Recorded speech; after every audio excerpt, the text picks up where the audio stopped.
ये सब हम सालों से करते हैं, सुनते हैं, उसमें डुबकी लगाते हैं, और फिर हमारी बात अपने आप से पूछते हैं कि हमें कितना अंतर पड़ा। तो पीढ़ियां इसी में बीत जाती हैं और अंतर नहीं दिखता है कि हमारे अंदर कोई अंतर है क्या। गंगा का स्नान हमने किया है तो फिर हमारे अंदर वो ताजगी रहनी चाहिए, वो संजीदगी रहनी चाहिए, वो संवेदनशीलता रहनी चाहिए, हमारे अंदर वो निर्मलता, वो पावनता, वो निरंतरता रहनी चाहिए। अगर हमने भगवान शिव को वास्तव में जल चढ़ाया है, वास्तव में जल चढ़ाया है, असली जल, तो फिर शिव के साथ मेरा एकाकार रिश्ता होना चाहिए कि जो आप वही मैं, भय किस बात का भय। भय तो वहां है जहाँ की डुअलिज्म है, जहाँ दो है, जहाँ हर जगह मैं ही है, वहां भय किस बात का। और वैसे ही नागपंचमी का त्योहार आया, इस मौके पे भी जो विधियां हम सब करते हैं और विधियों में लग जाते हैं, लेकिन जग नहीं पाते हैं, अपने घर को सजाते हैं, लेकिन घूम फिर करके अपने आप को वहीं पाते हैं जहां से चले थे। कारण क्यों? कारण ये है कि शत्रु जो मेरे उन्नति में, मेरी खुशियों में, मेरी शांति में जो बाधक है, वो मेरे अंदर है। और जो उस शत्रु को साध लेता है वही साधक है। वो शत्रु कौन है? वो शत्रु है, उसी के बारे में भगवान 27वें में कह रहे हैं। और इसीलिए मैंने कहा कि आज भी क्लास इस पे करते हैं, क्योंकि हम सबका सारा प्रयास इसी बात पर निर्भर है कि हम जो ये बाधक है, कितना इसको हम साध पाते हैं। जितना अपने अहंकार को ऊंचा उठाएंगे उतना हम नीचे गिरते जाएंगे, और जितना अपने अहंकार को नीचे ले जाएंगे उतने ही हम उठते चले जाएंगे। जैसे बच्चे खेलते हैं किसी पार्क में, और एक बैलेंस होता है ना, तराजू की नाई बीच में होता है उसका सेंटर, और दोनों तरफ बच्चे बैठते हैं, ठीक है। तो कोई भारी बच्चा एक तरफ है, हल्का बच्चा एक तरफ है, तो भारी बच्चा जिधर है उधर ही जाएगा। वो बैलेंस ना खेलने वाला बच्चों का होता है, दोनों तरफ बच्चे बैठ करके ऊपर नीचे खेलते हैं, तो जो भारी होगा वो जाएगा नीचे की तरफ।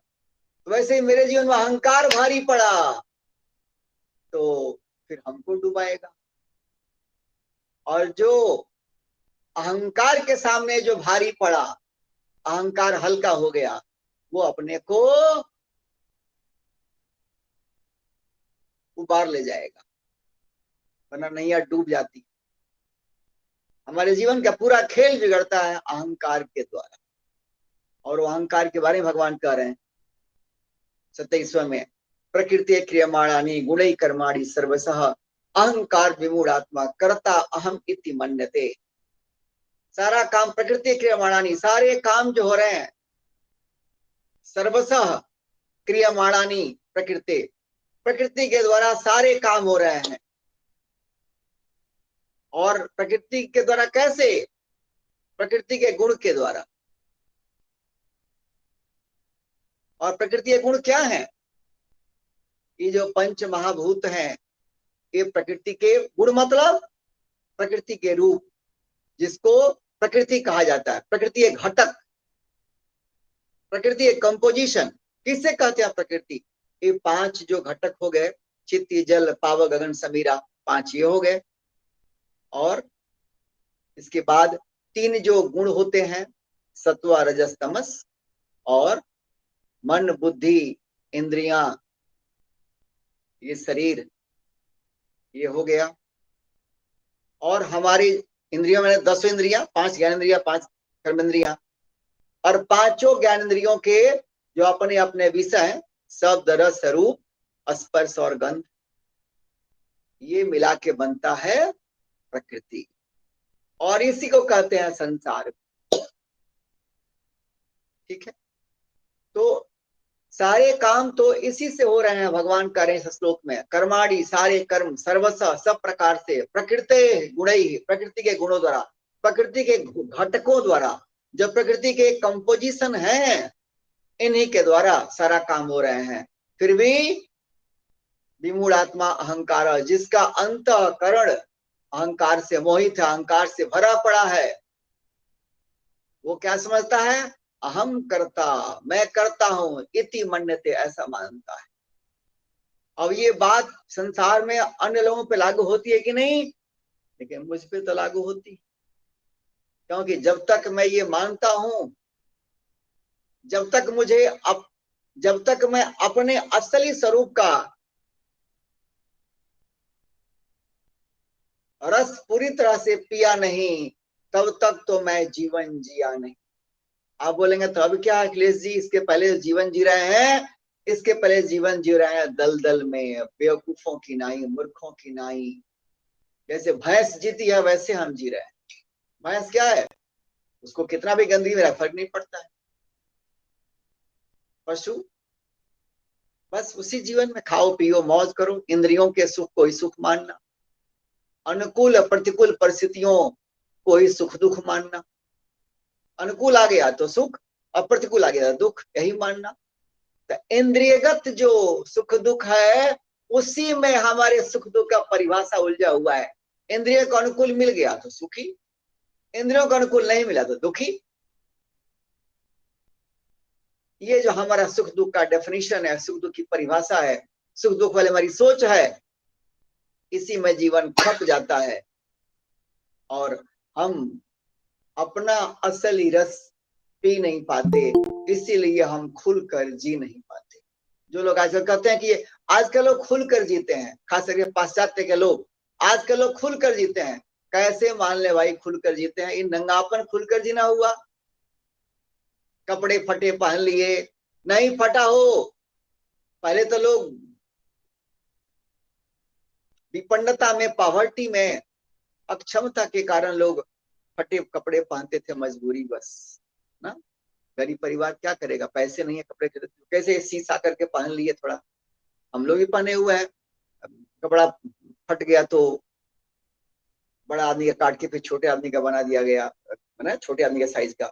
फिर वही फट गया तो फिर पेवन लगा करके उसमें हम लोग भी पहन के ऐसे ही पले बड़े हैं। लेकिन आजकल देखिए तो कपड़ा जितना तथाकथित भोग विलासी लोग हैं, उनके कपड़े कई जगह कटे हुए हैं। कहीं कटना हुआ है, कहीं कटा हुआ है, ये क्योनी पर आगे कटा हुआ है, और आप देख रहे हैं कहाँ कहाँ कटा हुआ है। जहां मन किया वहां कटवा लेते हैं, अपने आप का स्मार्ट समझते हैं। ये नंगापन, ये फुहड़पन, एक खुलकर जीना हुआ? बिल्कुल नहीं। तो इससे अच्छा का पशु खुलकर जी रहे हैं, जो कपड़ा पहनते ही नहीं। खुलकर जीना वो हुआ जो अपने मस्ती में जीता है और अपना रस पीता है। अपना रस मतलब क्या हो भाई? सोहम, अमृतो हम, आनंदो हम, शांतो हम, अनंतो हम, ज्ञान अहम, मैं ज्ञान हूं, मैं शांत हूं, शिवो हम, मैं शिव हूं। अपने इस रस को पीता है, वही जीवन जीता है। बाकी तो बस समझ लीजिए कि बस इस संसार में डूबते उतराते रहते हैं। खुलकर जीना मतलब विद्या अभय का जीवन जीना, निर्भय होके जीवन जीना, निश्चिंत होके जीना। अरे कल होगा देखा जाएगा, मुझे अपना कर्म करने दो, मुझे अपना जो खाता है, अपनी झोली है, उसे पुण्य कर्मों से भरने दो, मुझे अपना कर्म करने दो, जो होगा देखा जाएगा। अगर मेरे जीवन में कांटे लिखे हैं तो कांटों को आने दो, कोई दिक्कत नहीं है। मुझे अपने आप को जगाने दो, कांटे भी कल आएंगे तो उनपे हंस के चलूंगा, मीरा की नाई, हंस के चलूंगा ध्रुव की नाई, हंस के चलूंगा प्रहलाद की नाई। क्या प्रॉब्लम, क्या फर्क? बहुत होगा तो ये शरीर जाएगा तो जाएगा तो जाएगा, यही तो प्रॉब्लम है। जब तक शरीर से चिपकाहट है, शरीर को तंदुरुस्त रखना, इसको लंबी आयु मिले जहां तक संभव हो, ताकि हम अधिक से अधिक सेवा कर सके।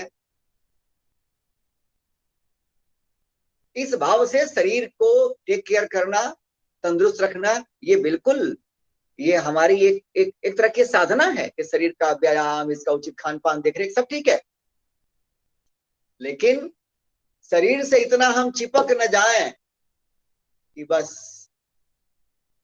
जो अहंकार का ग्लू लगा हुआ है हम सब के अंदर, इसी शरीर से चिपकाव के कारण शरीर मेरा है और ये मैं हूं।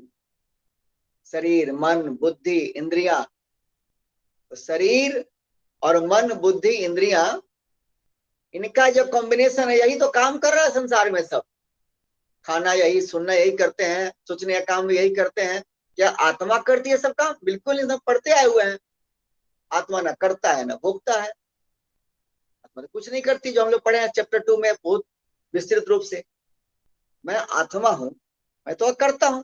बिजली क्या कर रही है? बिजली तो कुछ नहीं करे, ना फैन चला रही है ना मोटर चला रही है, बस बिजली उसका प्रेजेंस मात्र है। वैसे ही अहम अस्मि, मैं प्रेजेंट हूं, मैं हूं, बस इतना ही है। शरीर बिजली के प्रेजेंट होने से फैन चल रहा है, ट्यूब में रोशनी आ रही है, कहीं मोटर चल रहा है, कहीं रेल चल रही है, कहीं कुछ और काम हो रहा है, मिक्सी चल रहा है, तरह तरह के उपकरण चल रहे हैं। बट बिजली से पूछिए, बिजली आप चल रही हो, आप ये फैन चला रही हो? लेकिन नहीं। आप ट्यूब में से प्रकाश निकाले? बोलेगे लेकिन नहीं। आप मिक्सर चला रही हो तो बिजली बोलेगी नहीं। ए बिजली आप रेलगाड़ी चला रही हो? बोलेगी नहीं।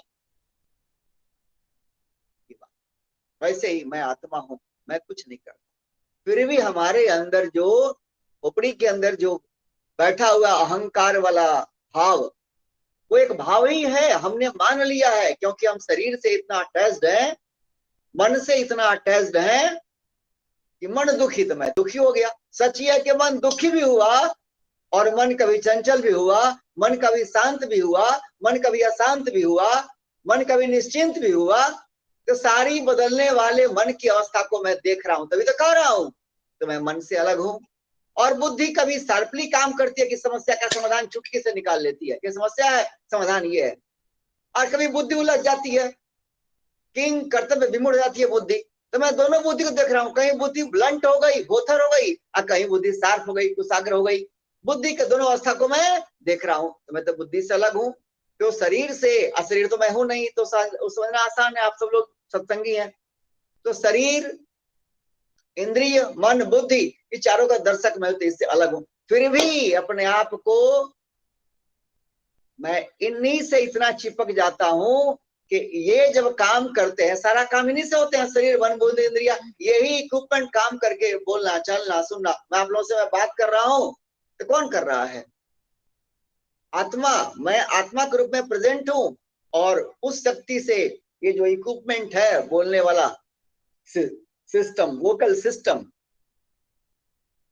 पवन का उपयोग करके लंग्स और ये बाकी जो श्वसन तंत्र हैं, इनकी मदद से फायरिंग, लैरिंग सब लगे हुए हैं, हमारी टंग लगी हुई है, होठ लगे हुए हैं, दांत लगे हुए हैं, उच्चारण बनाने के लिए ध्वनि आ रही है। तो पूरे ये परमात्मा ने बनाया है सिस्टम, परमात्मा की कृपा से हवा मिल रहा है। तो मैं कौन हूं कहने वाला कि मैं बोल रहा हूं? हाँ, अगर मैं कोई बोले कि अखिलेश जी कौन बोल रहा है सत्संग में, तो लोक व्यवहार के लिए कर सकते हैं, हाँ मैं बोल रहा हूं, लोक व्यवहार के लिए। लेकिन बैक ऑफ द माइंड में होना चाहिए असलियत, कि नहीं, लगता है मानो कि मैं बोल रहा हूं, लेकिन वास्तव में मैं नहीं बोल रहा हूं। जैसे कोई ग्लास का जार हो, आधा ग्लास पानी हो, और उसमें हमने ये पेन डाल दिया, तो पानी के अंदर पेन का आधा भाग अगर है, आधा भाग ऊपर है, तो नीचे आधा भाग है, वो टेढ़ा मालूम पड़ेगा, मालूम पड़ेगा ये टिल्टेड हो गया है, मालूम पड़ेगा ये ऐसे हो गया है सीधा, जिस पानी के नीचे वाला अंश से तिरछा, टिल्टेड मालूम पड़ेगा। आप लोग जानते हैं कैसे होता है रिफ्रैक्शन ऑफ लाइट। तो वैसे ही तो हम अगर कोई बाहर से देखने में लगता है कि ये पेन का जो भाग पानी के अंदर है, जार के अंदर, पानी के अंदर, वो टिल्टेड है, टेढ़ा हो चुका है, दिखता है, लेकिन वास्तव टेढ़ा हुआ नहीं है, वो वास्तव बाहर निकले सीधा है। तो जो दिखता है वैसा है नहीं। लगता है कि भगवान सूर्य पहले पूरब में थे, अब शाम को पश्चिम गए जैसे। लेकिन ये लगता है कि ऐस दो मानो कि भगवान सूर्य पूरब में थे, अब चल के पश्चिम गए, ऐसा दिखता है। जो चीज संसार की हर चीज जैसे दिखती है वैसी है तो नहीं। ऐसा नहीं कि सारी चीज जैसा दिखती है वैसा है। अगर ऐसा होता तो भगवान सूर्य वास्तव में चलायमान होते, मूवेबल होते, पूरा में उगते, अब पश्चिम में डूबते। हम लोग पढ़ते भी हैं इस बात को, ट्रांसलेशन बनाओ कि सूर्य भगवान पूरब में उगते हैं, बनाओ ट्रांसलेट इनटू इंग्लिश। बच्चों ने पढ़े हम लोग, the sun rises in the east. इस तरह से भगवान सूर्य पश्चिम में अस्त होते हैं, the sun sets in the east, in the west, ये सब। लेकिन ऐसा आंखों दिखता है, कहीं हम लोग को दिखता नहीं कि धरती चल रही हो। ऐसा कोई फिजिकल चीज नहीं मालूम पड़ता है देखने से कि धरती घूम रही हो, लेकिन सच्चाई ये है कि धरती घूमती है। तो इंद्रियां, ये तो इस संसार में भी ऐसे उदाहरण मिल जाते हैं कि जो चीज हमारे आंख के सामने जैसा दिखता है वैसा वास्तव में वो है नहीं। तो जब सांसारिक पदार्थ में ऐसा है, वैसे ही हमारी वाणी भी प्रकृति की इन्हीं चीजों के द्वारा उत्पन्न है। और प्रकृति के जो एक चीज है जैसे शरीर, मन, बुद्धि, इंद्रियां, इन्हीं से काम हो रहा है। तो कहने को मैं कह दूं कि हाँ सत्संग में मैं बोल रहा हूं, लेकिन बैक ऑफ द माइंड रखना चाहिए। मैं अगर रखूं, बोल रहा हूं अपने लोक व्यवहार के लिए, बताने के लिए, लेकिन वास्तव में मैं ये काम नहीं कर रहा हूं। कर तो रहा है ये इंस्ट्रूमेंट, ये सिस्टम, यही समझने की बात। तो सही सारे काम की विवेचना करेंगे तो मालूम पड़ेगा। जब हम ये समझ गए तो ये माना हुआ जो मैं है कि मैं करता हूं, मैं कमाता हूं, मैं खाता हूं, मैं पढ़ता हूं, मैं पढ़ाता हूं, ये सारे जो कर्तापन जो है ये मानने से है। कर्तापन का भाव जब गया तो कर्तापन का अहंकार भी गया। कर्तापन का अहंकार जब चला गया तो बहुत सारे प्रॉब्लम से छुटकारा हमको मिल जाए। क्यों? जब तक कर्तापन का भाव है तो डर, तो प्रॉब्लम है कि फल की आसक्ति का भाव भी होगा। तो कर्तापन का कि मैं करता हूं, मैं कर रहा हूं, मैंने अच्छा किया, मैंने कितना, बुरा कोई काम हो गया तो ग्लानि होगी, अच्छा काम हो गया तो अहंकार होगा।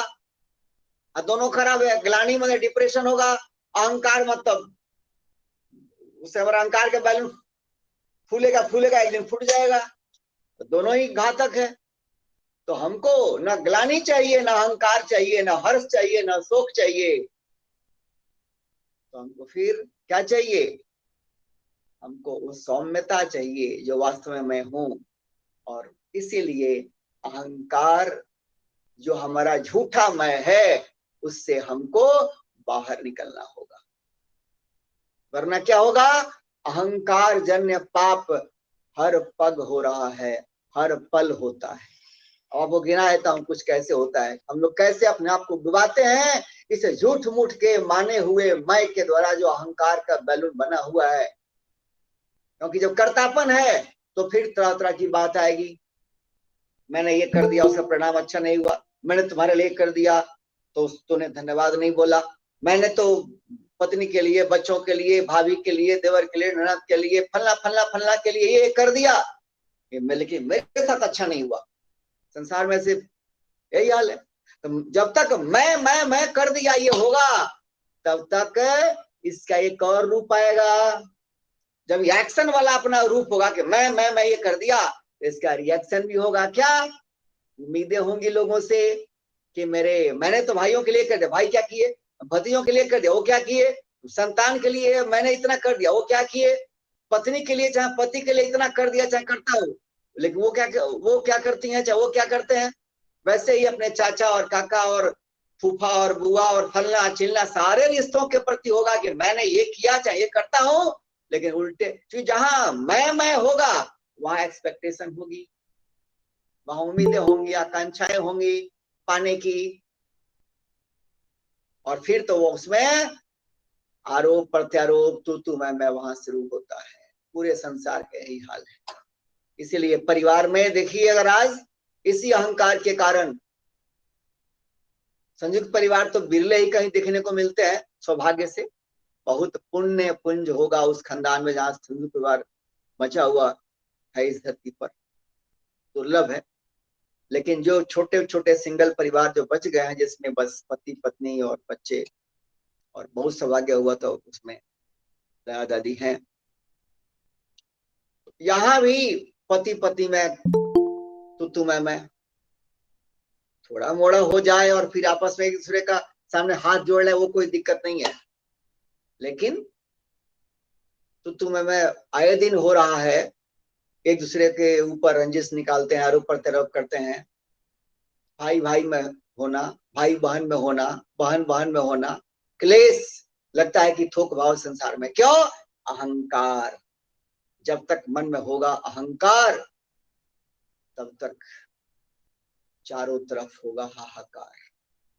जहां अहंकार है वहां हाहाकार है। घर घर में कलह क्लेश बढ़ा हुआ है, अहंकार।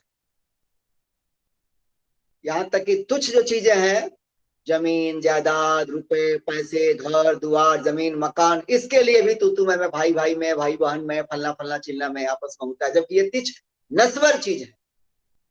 ये भी जानते हैं लोग, क्या जो बेईमानी करता है उसके सत्यानाश होता है, करने वाला तो नरक में जाता ही है, लेकिन उसके आगे वाले खानदान, आगे वाली नस्ल, उसकी सड़ के क्या होती है। ऐसे उदाहरण समाज में खूब भरे पड़े हैं। जितने किया बेईमानी, उनकी नस्ल बर्बाद होती है।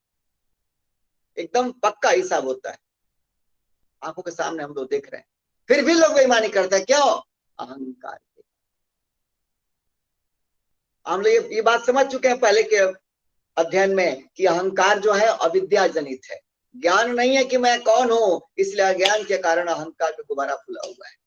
और उसी अहंकार में तू मैं घर, और थोड़ी थोड़ी चीजों के लिए देखिए ना, लगता है लोगों में घर में आपस में कितना कलह ले सकता है कि एकदम मत्ती मारी गई है। रिश्ते नातों में तू मैं आप देख सकते हैं। अपने मन मंदिर में जहां रखना था, अब ये देह देवालय है, देहो एवं देवालय, देह देवालय है। संसार में कोई सबसे सुंदर मंदिर अगर कोई है तो वो देह है, सबसे सुंदर मंदिर। इससे सुंदर कोई मंदिर नहीं है, ठीक है, देवालय। और इस मंदिर का गर्भगृह, कहते हैं ना मन हमारा मंदिर है। मन को नरक बना लो तो नरक में रास्ता बना लिया, अब मन को स्वर्ग जैसा बना लो तो स्वर्ग में सीढ़ी लग गया। मनो या मनुष्याणाम बंध मोक्ष कारण, मन ही मनुष्य के लिए बंधन और मोक्ष का कारण है। अब मन को हमने कचरा भर लिया इसी मन में। मन मिला था हमको कल्प वृक्ष के रूप में, मन मिला था हमको कामधेनु गाय के रूप में, मन मिला था हमको कल्प वृक्ष के रूप में। जो चाहे सो इसी मन के द्वारा। ऋषि मुनियों ने कहां से, ऋषि मुनि एक से बढ़कर एक रिसर्च किए। आज जो कहते हैं इसरो के चीफ कि जो हम लोगों का वेद है, सनातन साहित्य का सरताज वेद, इस वेद से ही ये अंतरिक्ष विज्ञान और तरह तरह के विज्ञान, गणित और बहुत सारे विषय इस वेदों के ही देन है। इन वेदों के ज्ञान को, वेद वेदांत को अरब की भाषा के माध्यम से ये गया मिडल ईस्ट में, या फिर वहां से गया यूरोप में, और फिर यूरोप के लोग, अमेरिका के लोग रिसर्च किए और उसे तरह तरह का आविष्कार लेकर के आए सामने। जबकि वेदों के द्वारा मूल रूप से ऑलरेडी ये एस्टेब्लिश्ड है। और हम लोग पड़े रहे अपने ही कुमति के कारण, तो हम लोग उन चीजों को पलटे नहीं। ये तो आज इसरो के जो अध्यक्ष है वो कह रहे हैं, मुझे पढ़ के अच्छा लगा। सच सच बोल रहे हैं, उन्होंने सच बोलने का साहस किया, और बोलना भी चाहिए सच, डंके की चोट पे सच बोलना चाहिए।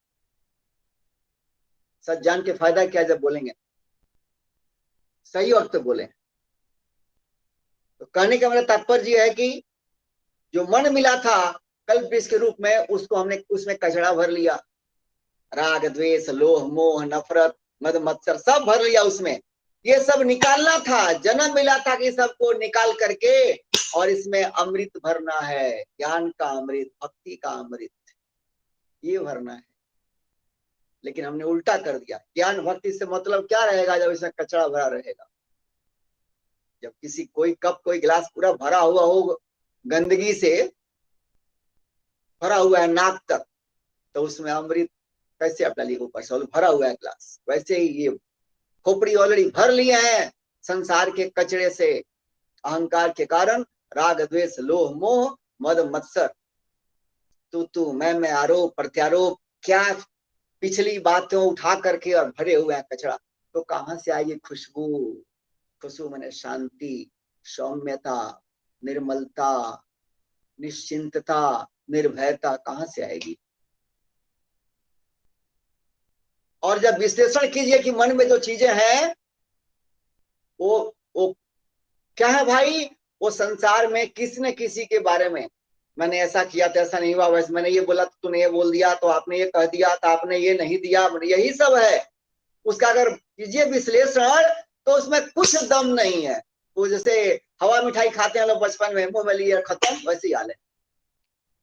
जैसे कीजिए विश्लेषण, जितना चीज किसी को ठूसा हुआ मन में, पिछले 25 साल का 30 साल का आदमी ठूसा हुआ हो, चाहे 50 साल का ठूसा हुआ मन के अंदर गंदगी, अपने परिवार वालों के बारे में, अपने कुटुंबियों के बारे में, रिश्ते नातों के बारे में, अपने सहकर्मियों के बारे में, पड़ोसियों के बारे में, अपने मोहल्ला गांव वालों के बारे में, जो भी नकारात्मक बातें भरा हुआ हो, उनके मूल पे जाइए तो उसमें कुछ नहीं है जो काम का हो, सब व्यर्थ है।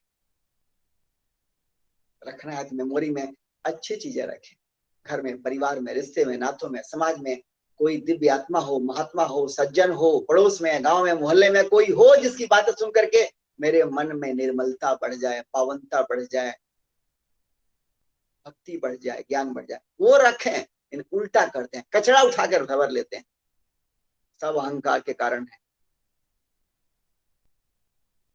और इससे और क्या होता है संसार में नुकसान आज, इसके कारण कचरा भरा हुआ मन में जितना कचरा भरेंगे उतना ही मन कमजोर होता है।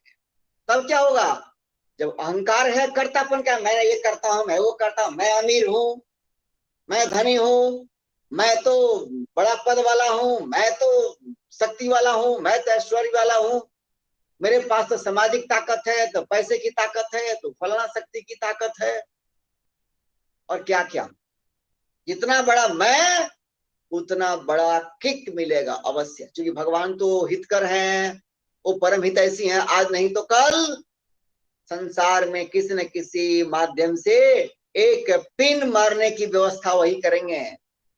वो पिन आपके बेटे से मरवाए, आपके भाई से मरवाए, आपके दुश्मन से मरवाए, तथाकथित दुश्मन, संसार में वास्तविक दुश्मन कोई नहीं है, तथाकथित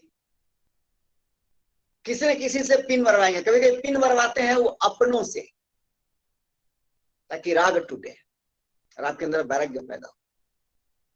होशियार आदमी होगा जो अपने पिन मारते हैं तो कभी उनके प्रति नफरत नहीं रखेगा, सोचेगा मेरा तो भला हो रहा है यार, उसने पिन मार के मेरा अहंकार खत्म किया, मेरा राग खत्म किया, और मेरे अंदर वैराग्य और विवेक जग रहा है, मेरा भला हो रहा है, मेरे लिए टॉनिक बन गया। राम की नाई कैकेयी को और नतमस्त होकर प्रणाम करेंगे।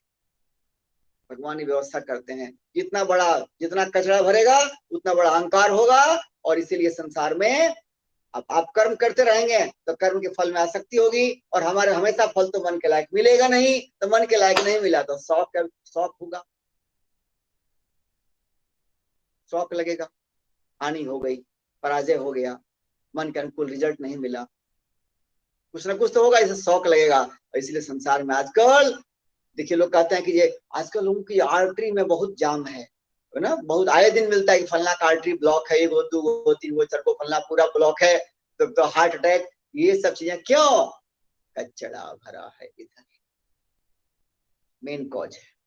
इसलिए शॉक एब्जॉर्बर जो है वो कमजोर है, इसलिए कोई भी इमोशनल भावनात्मक मुद्दा होता है चट से शॉक लगता है, क्योंकि हमारा शॉक एब्जॉर्बर से, गाड़ियों में होता है ना शॉक एब्जॉर्बर, जो 4 व्हीलर गाड़ी होती है उसका शॉक एब्जॉर्बर का स्प्रिंग मजबूत होता है, ऊबड़ खाबड़ जमीन पे भी गाड़ी चलेगी तो लोग बैठे हुए हैं, उनको ज्यादा जर्क नहीं लगेगा, आराम से उनको स्थिरता में रहेंगे ज्यादा। वो आज जिस गाड़ियों का शॉक एब्जॉर्बर कमजोर है, जैसे वो है ना आजकल इलेक्ट्रिक ऑटो, उसमें है नहीं वो, तो बैठिएगा तो आपको पूरा लगेगा जहां जहां गंदगी है रोड पर वहां ज्यादा आपको परेशानी होगी। वही वो ऑटो जो पेट्रोल वाला है उसमें शॉक एब्जॉर्बर बढ़िया है तुलनात्मक दृष्टिकोण से, तो बैठिए तो स्मूथ रोड पर रहेगा, भले ही रोड पर खबर हो। हमारा शौक जबर कमजोर होता है, इसीलिए आए दिन हमको शौक लगेगा और हम सहन नहीं कर पाएंगे, तब राम नाम सत्य है। और दूसरा क्या होता है, हम पाप खूब बढ़ाते हैं, अहंकार के कारण यहाँ कचरा बनाते हैं, और क्या करते हैं फिर, हमारे जो काम होगा उसमें अहंकार का प्रदर्शन हम करते हैं। कैसे, बच्चे का जन्मदिन आ गया, चलो होटल में पार्टी, नहीं तो अपार्टमेंट में पार्टी, अब खर्चा हो रहा है 10-20-50 हजार खर्चा हो रहा है, कोई अरे बेटे का जन्मदिन है यार, मुझ पे ताओ।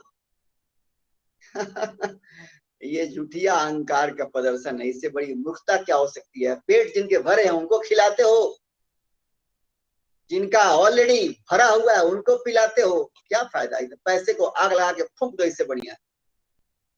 खिलाना ही है तो खिलाओ उनको, इनको खाना नहीं मिलता है, पहनाओ उनको, इनके पास कपड़े नहीं है, किताब दो इनके पास किताब नहीं है, दवा दो इनके पास औषधि के लिए पैसा नहीं है, सहारा बनो उन बेसहारों का। बेटे जन्मदिन के दिन ऐसे खर्च करना हो तो करें, नहीं हमारा आज शादी का एनिवर्सरी है, हल्ला होटल मनाएंगे, मनाओ और जाओ चूल्हे में जलाओ पैसा अपना। सब अहंकार का प्रदर्शन। ऐसे शादी हो रही है, बेटी की बेटा का, हाँ, तो लोग उसमें इतना का स्टेज, इतना का बैंड बाजा, इतना का ऑर्केस्ट्रा लुटाते हैं। और हद तो हो गई जब बेटिया से ऐंठ के लेते हैं दहेज के नाम पर, तब और हद हो गई। उससे भी लिए, उसका घर बेचवा करके, उसके कर्ज बढ़ा करके, उसे बोझ बना दिए, वो अपने परेशानी बेचारा दब के मर जाएगा, और ऊपर से अपने भी कहीं ना कहीं से खींच के उसमें खर्चा कर दिए, तो बस स्वाहा कर रहे हैं पैसे। ऐसे नहीं कि भाई हम जो उसमें वाजिब हो, उचित हो, मध्यम तरीके से मर्यादित शैली में कर लें। शादी को शो बना दिया, इसलिए शादियों में विकृतियां बढ़ गई, जुटने के बदले टूटने ज्यादा लगे। पहले भी बहुत कम ऐसे हुआ करते थे कि शादियां बिखराव, लेकिन अब कितना बढ़ गया है। आए दिन सुन करके कान पक जाता है, सुन करके समाज कैसा पागल हो गया। क्यों? अहंकार। शादियों में बिखराव क्यों है? अहंकार। दो लोग मिले हुए हैं, अहंकार टकराएगा, शादी बिखराएगा। वैवाहिक जीवन में भी अहंकार के कारण ही विकृतियां हैं, और जो उसके लिए यज्ञ करते हैं, चाहे जनेऊ में करें, शादी में करें, चाहे किसी और मौके पे यज्ञ करें, वो सब अहंकार का करते हैं प्रदर्शन। श्राद्ध में भी अहंकार खूब बढ़ा हुआ है। श्राद्ध, मैं अब इसमें नहीं चाहूंगा उसमें जाना, लेकिन लोग अब श्राद्ध के नाम पे जो करते हैं बंदरबांट, और किसको कहाँ देते हैं दान, इससे भगवान ने पूरा चैप्टर ही दे दिया है। पढ़ेंगे गीता के अंतिम भाग में आता है वो, कि दान किसे देना चाहिए, कौन सा दान सात्विक दान है। जो ऑलरेडी भ्रष्ट है, अजनेऊ पहनता है, उसको चाहे आप दे दीजिए 56 भोग, चाहे दे दीजिए उसको 10 किलो सोना पिताजी के नाम पे, तो उससे क्या होने वाला है? कुछ नहीं, कुछ पिएगा, खाएगा, बर्बाद करेगा उसको। ये उस समय कथा श्राद्ध में ब्राह्मणों को देना लिखा हुआ है शास्त्र में, श्राद्ध में ब्राह्मणों को दान करें। तरह तरह की विधियां हैं, सारी विधियों का अपना महत्व है। दान दें, सात्विक दान, तो उसमें ब्राह्मणों का मतलब था ब्राह्मण से जिनके जीवन में सात्विकता हो, धर्माचरण हो, सदाचार हो, जो शास्त्र का अध्ययन और अध्यापन करते हैं, समाज में उत्तम आचरण के आदर्श हैं। भूखों मर जाएंगे लेकिन गलत न बोलेंगे, गलत न करेंगे, अनुशासन में रहेंगे। उपनिषद जो हमारे शास्त्रों का सरताज है, जिसको वेदों को, जिस उपनिषदों पे नाज है, जो वेदों का जो क्राउन पार्ट है उपनिषद, वो कहते हैं कि जहां भी उलझन आ जाए शास्त्रों में, वहां ब्राह्मणों से पूछो और ब्राह्मण आपको करेंगे गाइड। इतना ब्राह्मणों का सम्मान क्यों हुआ है? क्योंकि ब्राह्मण शास्त्र पढ़ते हैं, पढ़ाते हैं, और उस पे ही शास्त्र की बातों पे अपने जीवन को चलाते हैं। ये तलवार के धार पे चलने वाला जीवन है, फिर भी ब्राह्मण ऐसा करते हैं। देखिए आज लिंक लगता है कि मात्र कम बचा हुआ है, लेकिन लिंक को हम चाहेंगे, कृष्णन से मैं कहूंगा कि लिंक अगर ये पूरा हो जाता है, बंद हो जाता है, तो घबराइएगा मत। चाहूंगा मैं 15-20 मिनट बढ़ाना चाहता हूँ कि इस श्लोक को मैं टच करना चाहता हूँ, जहां तक मैं टच करूंगा। इनकेस लाइन कट जाती है, 8:45 से 9 बजे कट जाता है, तो 15-20 मिनट के लिए पुनः हम नया लिंक फिर भेज देंगे, आप लोग तुरंत ज्वाइन कर लीजिएगा, ठीक है। ये मेरी प्रार्थना पहले से ही है, ताकि भले 9:15, 9:20, 9:30 हो जाए, मैं चाहूंगा कि इस श्लोक को मैं जहां तक टच करना है मैं टच कर दूं। तो मेरे भाइयों और बहनों और मेरे आदरणीय साधक भाइयों, आपसे प्रार्थना मेरी यह है कि इस अहंकार रूपी दलदल से हमें बाहर आना है। कैसे आना है? अब मैं नहीं जाता हूं ज्यादा श्राद्ध में जो हो रहा है। श्राद्ध, कुछ लोग कहते हैं श्राद्ध नहीं करना चाहिए, वो भी गलत है, वो तो महामूर्खता है। अवश्य श्राद्ध करना चाहिए। श्रद्धा से जो हम ज्ञान, तप, यज्ञ, पूजा पाठ जो श्रद्धा से करें वो श्राद्ध है और उसके बहुत मायने हैं। लेकिन मेरा कहने का था कि श्राद्ध में भी अहंकार का प्रदर्शन ना हो। अरे मैंने तो ब्राह्मणों को एकदम नया कुर्ता, नया धोती, सबको 1000-1000 रुपया दिया, सबको सोने का गगरा दिया, सोने का गिलास में, चांदी गिलास में पानी पिलाया, चांदी की थाली में खिलाया। अहंकार है। अगर आपको वास्तव में ब्राह्मण मिल गया हो तो बहुत बढ़िया है, लेकिन वास्तविक ब्राह्मण जन्म से नहीं, जन्म से तो सब सुअर पैदा होते हैं, सब जन्म से शूद्र पैदा होते हैं। सुअर मतलब जो गंदगी में गंदा सोचते हैं, मन में गंदा रखते हैं, राग द्वेष लोभ मोह मद मत्सर, जिसके मन में हो गंदा है, वो सुअर है, वो शूद्र है, भले जन्म हो ब्राह्मण के खानदान में। तो उनको देने से फायदा नहीं है। वास्तव में कोई डिजर्विंग हो, सच माने ब्राह्मण हो, भले 5 गो हो, उसको दान व्यक्ति, उससे मंगल हुआ कई तरह से। सुदामा जी इसके उदाहरण है। आगे बढ़ते हैं। ऐसे लोग भी हैं लेकिन कम है। हमें अपने अहंकार से बाहर कैसे आएंगे हम, जब अहंकार इतना बड़ा हमारा अजगर की नाई है, रोज हमको डसता है, गेहूं की नाई रोज डसता है, अजगर की नाई रोज मेरे मन को निगल जाता है। हम अहंकार में जो नहीं करना चाहिए वो कर बैठते हैं। ये जो मैं बता रहा हूँ एक्सेस फिजूल खर्ची, तू मैं, ये सब तो पाप ही है, और ये सब पाप इधर जा रहा है। अब तब सोचें कि जीवन हमारा सुखमय हो, निर्मल हो, पावन हो, निश्चिंत हो। कैसे भाई? दुख चिंता भय सताएगा, हर पग पे आएगा और वो बहुत तड़पाएगा, क्योंकि अहंकार हमसे पाप करवा रहा है। कैसे अहंकार से बाहर जाएं? हम जिस झूठे मैं को मैं मान लिए हैं, मानने से ही है कि शरीर, मन, बुद्धि, इंद्रियां, इस संगठन को हमने मैं मान लिया है और इसके रिश्ते नातों को मेरा मान लिया है। तो हमें सबसे पहले ये समझना होगा कि हमारा जो व्यक्तित्व है, इसका 2 आधार है, एक मैटर, एक स्पिरिट। तो मैं स्पिरिट हूं, असली तत्व, और ये बाकी जो है वो मैटर है, अनात्मा है। तो मैं इस दोनों के बीच के गैप को मेंटेन रखूं। मैं स्पिरिट हूं, मैं आत्मा हूं, और ये बाकी सब कुछ जो है, शरीर, मन, बुद्धि, इंद्रियां, ये अनात्मा है। इस अनात्मा को मैं सही तरीके से गाइड करूं। गाइड क्या करना है? कुछ नहीं करना है। सिर्फ प्रधानमंत्री क्या करते हैं? प्रधानमंत्री जो उनके नीचे के लोगों को गाइडेंस देती है। प्रधानमंत्री नहीं जाएंगे कि भाई किसी स्कूल के प्रिंसिपल को क्या बोलना है। प्रधानमंत्री अपने नीचे जो उनके नीचे है उनको गाइडलाइन दे दी है, और वो लोग ऐसे ही फ्लो चार्ट चलेगा नीचे। वैसे ही हम आत्मा है, हम अपने आत्म भाव में स्थित रहेंगे तो फिर हमारी बुद्धि सात्विक रहेगी, और बुद्धि का अंकुश मन पे रहेगा, मन का अंकुश इंद्रियों पर रहेगा, और इंद्रियां हमारे शरीर को सही दिशा में चलाएंगी। तो हमको ये स्पेस मेंटेन रखनी।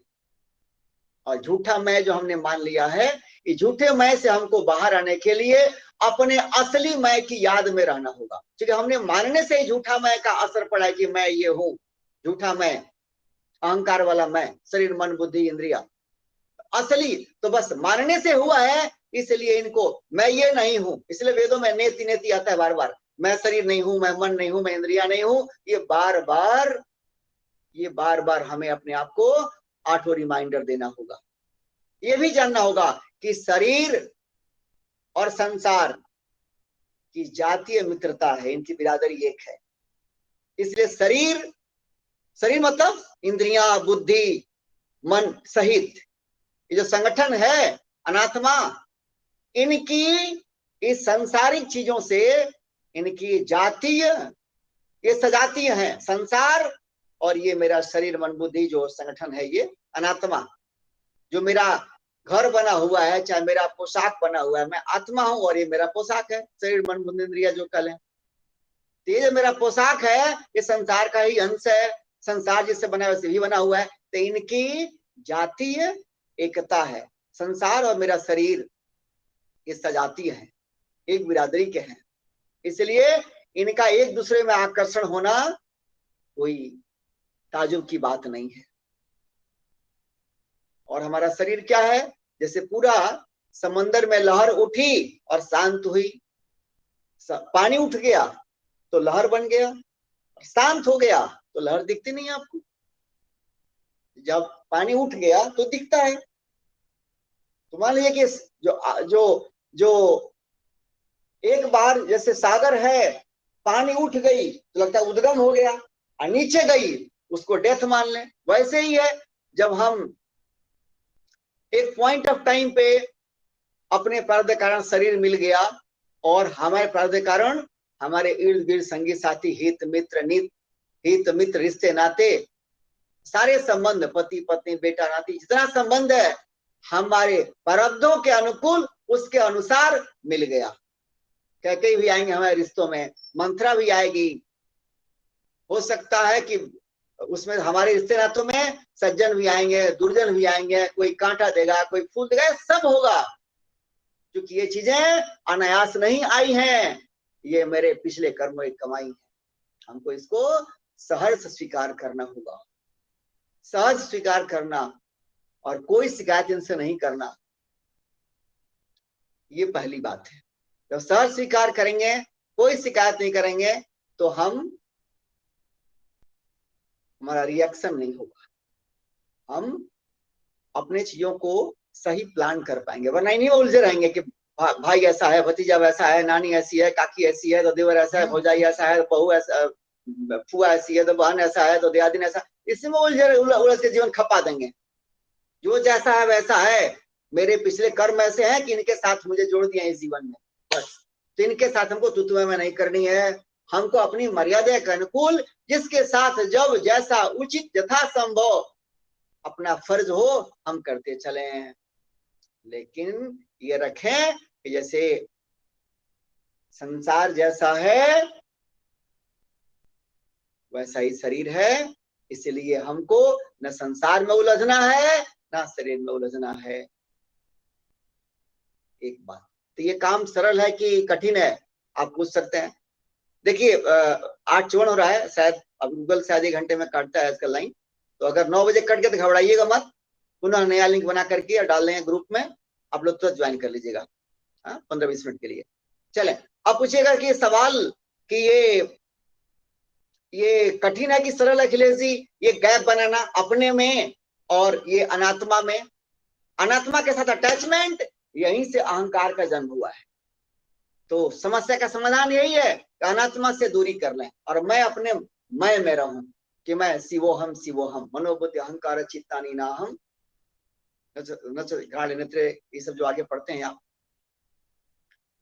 तो एक कठिन है कि सरल है, देखिए ये बहुत सरल है लेकिन हमने इसको कठिन बनाया।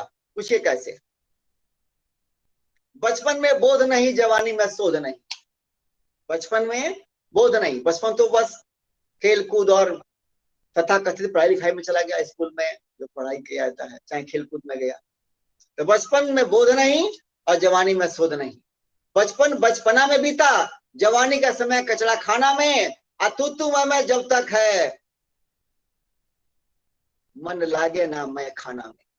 ध्यान दीजिएगा, बचपन बचपना में बीता, जवानी का समय कचरा खाना में, मैंने जवानी में हमने कचरा डाल दिया, तू मैं आरोप प्रत्यारोप, नफरत ईर्ष्या की बातें, बेवजह की उलझुल, तूने ये कहा मैंने ये कहा, हमको ये नहीं मिला, हमको नहीं मिला, हमको बहू से मिल गई, पति से मिल गए, पत्नी से मिल गई, क्या क्या जितना संसार में शिकायतें हैं हमने यहाँ डाल लिया, यही कचरा खाना। तो बचपन बचपना में बीता, जवानी का समय कचरा खाना में, तू मैं जब तक है, मन लागे ना मैं खाना में।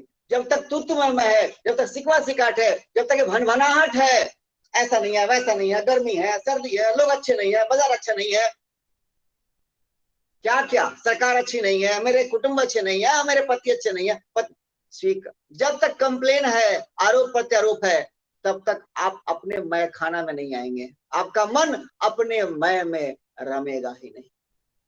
आप बाहर ही उलझे रहेंगे, अंदर आएंगे नहीं। आप आत्मभाव में नहीं आएंगे, आप बाहर ही अटके रहेंगे। जैसे कहीं हमारे गांव में, चाहे बहुत सारे हम लोग गांव के लोग हैं, गांव में तो कोई शॉपिंग कॉम्प्लेक्स होता नहीं है, तो गांव में हम लोग क्या देखे थे, बाजार जहाँ पे लोग किसान आकर के अपना सामान लेके बेचते थे, कहीं थोड़ी थोड़ी दुकानें थी, और नहीं दूसरा प्लेस था मेला, जहाँ कोई मंदिर है, अब मंदिर के आसपास जैसे दीपावली के बाद चाहे छठ के बाद ऐसे ऐसे धार्मिक अवसर पे मेला लगता था।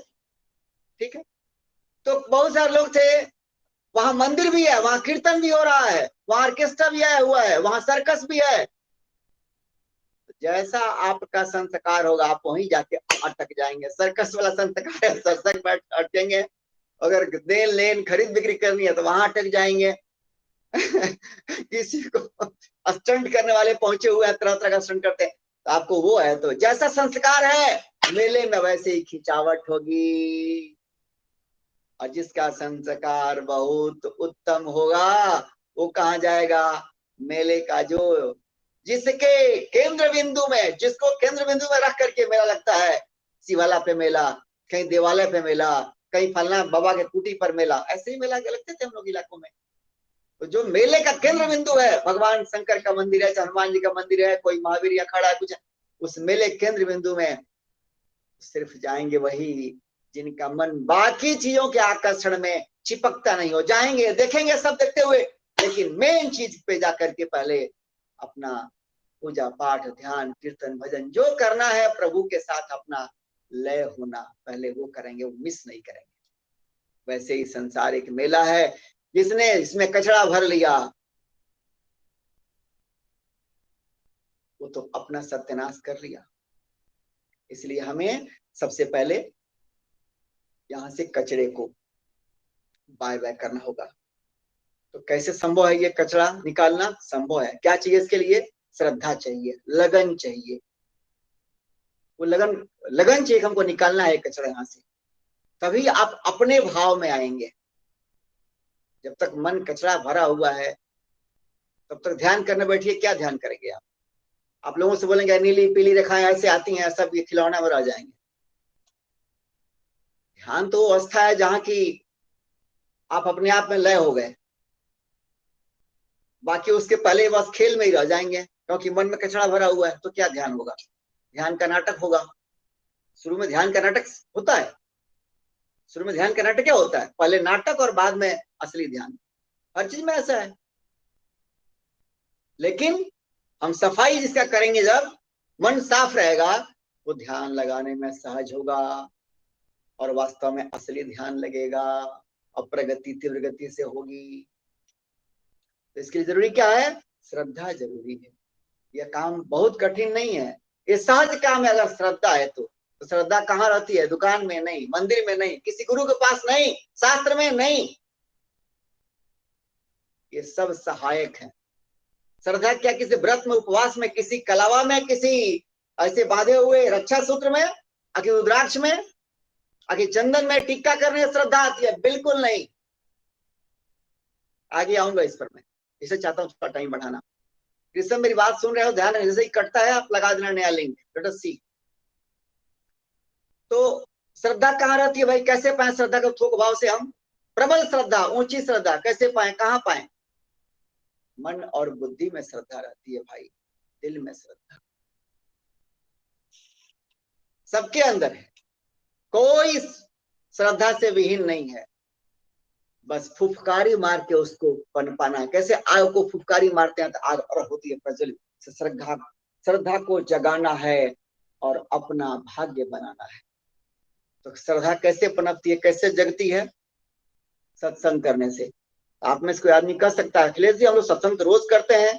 कोई कर सकता है कि हम तो दिन भर में 3 बार करते हैं, हम तो 30 बार करते हैं, हम तो अनुष्ठान इतना करते हैं, हम तो इतना माला करते हैं, आप सब करते हैं, ठीक है, मानते हैं कि आप दिन भर सत्संग में रहते हैं, आज चाहे आप लगता है 10-20 साल अनुष्ठान किए हुए हैं, वो तो करते हैं अनुष्ठान ना, माला करते हैं और जप करते हैं, इसका अनुष्ठान करते हैं, चाहे ध्यान करते हैं, मानते हैं आप करते हैं सब, लेकिन ये सब करते हुए भी क्या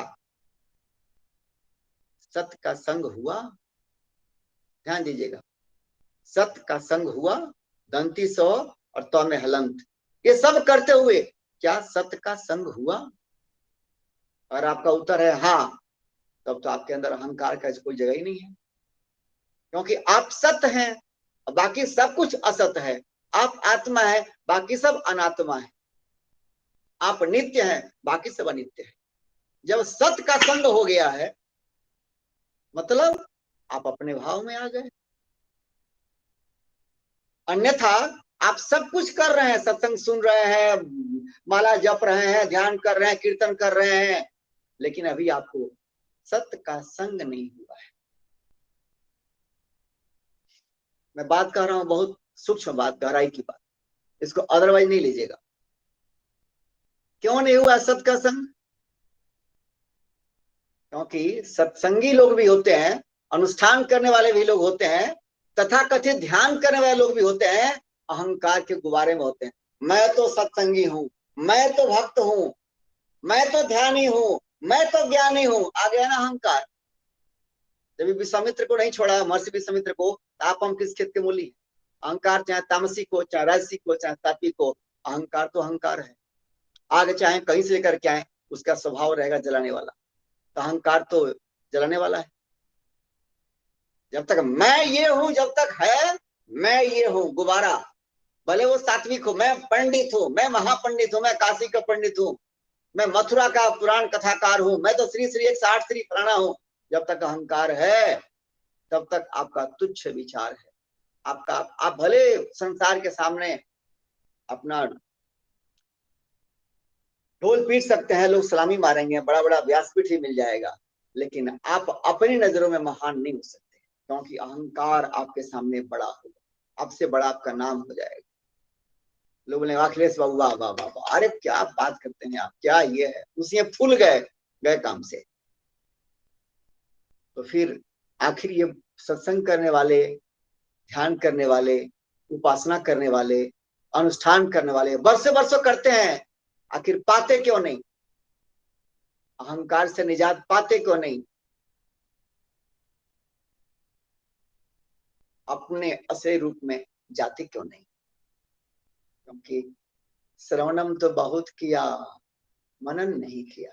ध्यान दीजिएगा शब्दों पे, श्रवणम तो बहुत किया, मननम नहीं किया। मन में चिंतन, बहुत भौतिक रूप से माला किया,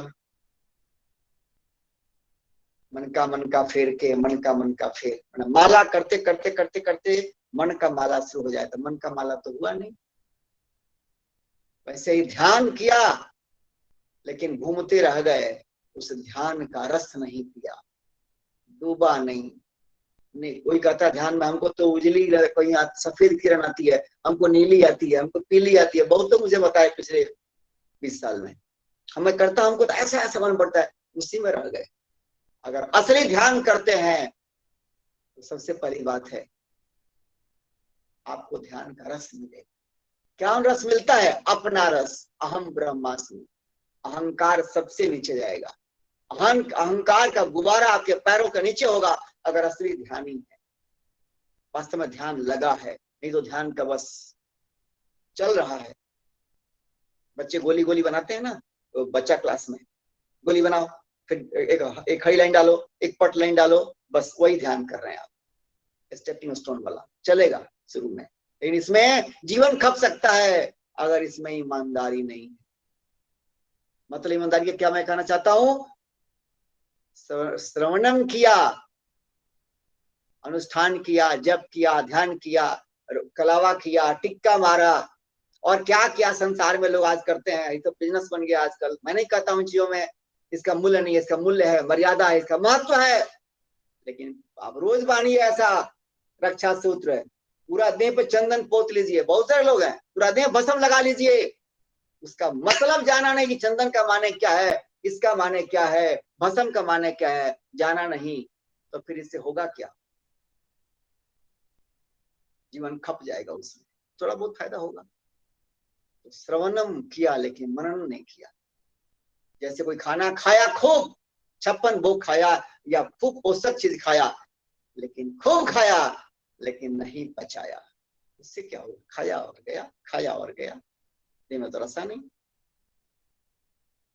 परिवर्तन कैसे होगा? क्या सत्संग से फायदा हो? क्या आप कोई कहेगा कि सत्संग से फायदा नहीं होता है? बिल्कुल होता है। जितने अंश में आप सत्संग को पचाते हैं, उतने अंश में अपना भाग्य बनाते हैं। भाग्य मतलब आपके अंदर ट्रांसफॉर्मेशन। पहले अहंकार में जी रहे थे और अब अपने आनंदो हम अहम ब्रह्मास्मि में जी रहे हैं। अपना अगर ऊंचाई, अपनी प्रगति, अपना असली विकास मापना हो तो मापिए कि पत्नी गाली दे रही है फिर भी उसका पैर छू रहा हूं क्या? भाई गाली दे रहा है, छोटा है उम्र में, फिर भी उसका मैं पैर छू रहा हूं क्या? एकदम निरहंकारिता। शर्म नहीं आया हमको क्षमा क्षमा करने में और क्षमा मांगने में। एकदम निरहंकारिता हनुमान जी की नहीं। किसी पे खूब आपने लुटा दिया है, बहुत किसी के ऊपर उपकार वाला काम किया है, फिर भी वो हो गया है अनग्रेटफुल, कृतज्ञ, क्योंकि वो उपकार को नहीं मानता है। बोलते ना कृतज्ञ, अनग्रेटफुल। फिर भी आपको थोड़ा भी मलाल नहीं है, आपने क्षमा कर दिया अंदर से, आपको उसकी याद भी नहीं है, आप आगे बढ़ चुके हैं। ये है निरहंकारी। तो सत्संग को जिसने जितने जितने अंश में पचाया, कुछ लोग गए सत्संग में 4 बार और उनके अंदर परिवर्तन साफ झलकेगा। अब कोई 400 बार गए फिर परिवर्तन बहुत नीचे है। कितनी बार गए माने नहीं करता है, कितना रस पीते हैं और उसमें आप कितना जीते हैं ये माने करता है। मतलब कितना रस पीते हैं और कितना उसको मनन करते हैं। रस पिलाने वाले संसार में हजारों हैं, लेकिन यहाँ पिलाने वाले का महत्व नहीं है, पीने वाले का महत्व है। आप किस भाव से पीते हैं और क्या आप उसमें जीते हैं? क्या उसको सुन करके उसको चिंतन करते हैं? आप पर निर्भर करता है। कोई गुरु, कोई भगवान, कोई शास्त्र, कोई हितैषी इसमें कुछ नहीं करेगा, सिर्फ आपको करना पड़ेगा। कैसे पचेगा सत्संग? तरीका क्या है? चिंतन करें, गहराई में डूबे, गोता मारे, अपने विचार सागर में जाएं। जो सत्संग में सुने हैं तो चिंतन करें, उसकी गहराई में जाएं, उसे गोता मारे, एकांत में बैठ करके उन बातों पे चिंतन करें। एकांत में बैठ कर अपने लिए समय निकालना होगा। संसार तो आपके ऊपर डंडा चलाता है, फिर भी संसार से आप चिपके रहते हो तो होशियार है कि मूर्ख।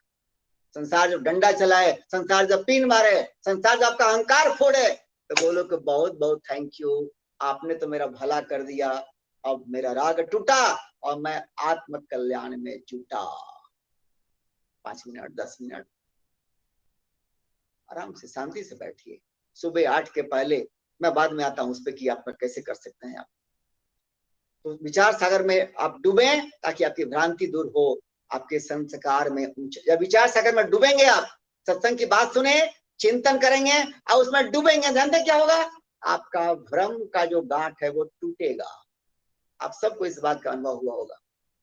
सत्संग सुने, चिंतन नहीं किए तो कोई खास फायदा नहीं होगा। सत्संग सुने, उस पर चिंतन किए, अकेले अकेले। पहले मैं रात में सोता था, तो जब अपनी यात्रा शुरू किया तो एक समय ऐसा है कि रात को मैं 1 बजे 2 बजे रात तक जो पढ़ा हूँ 10-11 बजे तक, 10 बजे तक मैं आता ही था हॉस्टल से। 10 बजे जाऊंगा, फिर खाऊंगा कुछ 11 बजे तक और बेड पे जाते 11:30-12 बज गया। तब भी मैं आधा घंटा पढ़ूंगा और उस पर चिंतन करते रात को 2-2:30 बज जाएगी। तो मैं एक दिन अपने गुरु से बोला कि ये तो चिंतन करता हूँ, चूंकि रहा नहीं जाता, पढ़ लिया हूँ, उससे बिना चिंतन के रहता नहीं मन। चिंतन करता हूँ तो रस मिलता है और रस पाने में 2-3 बज जाता है और फिर सुबह जगना 5:30 बजे। तो 1 हफ्ता कि 2 हफ्ता ऐसा चला। तो अपने अपने जो हमारे मेंटर गाइड गुरु हैं हमारी आध्यात्मिक यात्रा, मैंने उनसे कहा कि क्या करूं? तो बोले कि नहीं नहीं, ये गड़बड़ है, ये स्वास्थ्य प्रभावित करेगा। उस समय मत पढ़ो, आते हो हॉस्पिटल से इतना लेट अपना काम करके सो जाओ और और दिन में जब भी घर से, दिन में जब भी मौका मिलता है तो पढ़ लो। मैं कब पढ़ूं? तो फिर मैं घर से लिख के ले जाता था श्लोक, गीता का कोई श्लोक 4-5 श्लोक लिख लूंगा और जेब में रख लूंगा। उसमें तो मोबाइल था ही ना, ये सब मोबाइल थे नहीं कि फोटो खींच लो। तो कुछ श्लोक लिख करके जेब में रख लिया, और दिन में जब भी मौका मिलता है तो उसको याद करते हुए, पढ़ते हुए, उसके ऊपर देख लिया और पढ़ते हुए याद करते हुए जा रहा हूँ। लिख लिया श्लोक, उसका अर्थ भी लिख लिया। जब भी दिन में कम से कम 3 बार, 4 बार, 5 बार, 1 घंटे 2 घंटे के बाद से निकाला, 2 मिनट का समय, बाथरूम जाना है, चाहे चाय पीने गए, उसमें हम चाय पीते थे दिन में 1 बार कैंटीन में जाकर, तो अपना गए और देख लिए। मैं तो क्या है, तो मैंने चेंज किया। करने का मतलब क्या है कि अपने को उससे, हमको डायरेक्ट सत्संग मिलता नहीं था उस समय, और समय तो मैं इसी माध्यम से शास्त्र की बातों को पढ़ के समझ करके और उस पर चिंतन करना, मेरा डेली 1-2 वर्ष पे पढ़ना, समझना, चिंतन करना, ये मेरा रूटीन था। मैं बहुत पहले की बात कर रहा हूँ। तो इससे क्या होता है कि हम चिंतन करने से गहराई में जाते हैं, और गहराई में उतरते हैं जब, तो जो भी हमारे चित्त में भ्रम है वो दूर होता है। इससे क्या होगा, चित्त में भ्रम दूर होने से हमारा संस्कार जो सोया था, अच्छे संस्कार की जो आग थी, सोई थी, वो जग जाएगी। और अच्छे संस्कार की जब ज्योति जग जाएगी तो हमारा काम हो जाएगा सहज। कैसे? जब तमस में जब हम रहेंगे तो फिर सुस्ती रहेगी, या मन में आएगा ज्यादा डिस्ट्रक्टिव सोच, या डल रहेंगे, लेजी रहेंगे, प्रयास नहीं करेंगे उठाने के लिए। और रजस में रहेंगे तू मैं संसार के लोगों के साथ ज्यादा करेंगे, बेवजह करेंगे तू मैं, और तू आरोप प्रत्यारोप का बंडल यहाँ बना लेंगे दिमाग में, और उसमें सड़ते रहेंगे। रजस। सत्व में रहेंगे अगर तो क्या होगा, तू मैं से दूर, तू मैं अगर सत्व में रहेंगे, सत्वगुण संस्कार में, तो तू मैं से दूर, बजाय ज्ञान भक्ति का सूर। संसार चाहे कुछ भी मुझे कहे, हम उसमें उलझेंगे नहीं। जितना आरोप लगाना है लगा दे संसार, जितना सिकवा करना है सिकवा दे दे, जितना मेरा अपमान करना है कर दे, हमें कोई फर्क नहीं पड़ता है भाई। आप ऐसे हो जाएंगे तू मैं से दूर, और ज्ञान भक्ति की लग जाएगी सूर। फिर क्या होगा, जब सत्वगुण का अंश, सत्वगुण का अंश बढ़ाइए और अपने को आध्यात्म की सीढ़ी पर ऊपर चढ़ाइए। सत्वगुण, सत्वात संजायते ज्ञानम, जब सत्वगुण बढ़ेगा तो आपके अंदर ज्ञान की जो लहर है, जो फसल है, जो उभार है, वो ऑटोमेटिक उत्पन्न होगा। किताब पढ़ने से ज्ञान मिलता है, ये तो एक मूर्खता है। किताब पढ़ने से माइंड बनता है ज्ञान की लाइब्रेरी, लेकिन उस लाइब्रेरी से हम खींचते हैं जब और चिंतन करते हैं, तब वास्तव में हम ज्ञान योग की स्थिति में आते हैं। ज्ञान एक चीज है और ज्ञान योग अलग चीज, उस पर नहीं जाऊंगा इस समय में। लेकिन किताब पढ़ लिया तो मन में वो ज्ञान की बातें आ गई, मन एक लाइब्रेरी बन गया, मोबाइल लाइब्रेरी, चलता फिरता लाइब्रेरी बन गया, गीता पूरा याद हो गया, उपनिषद याद हो गया, फलना चिलना, ठीक है। उसको लेकर के, ये तो श्रवणम हो गया, रिसीव कर लिया, इसको लेकर के उसको मनन करें, चिंतन करें, तब वो मेरे लिए ज्ञान बन पाएगा, और उससे ही कहते हैं ज्ञान योग। चलें तो बढ़ाएं सत्व का अंश, वरना जीवन में जानते हैं क्या होता है, बढ़ाएं सत्व का अंश, वरना ये मन बन जाता है रावण या कंस।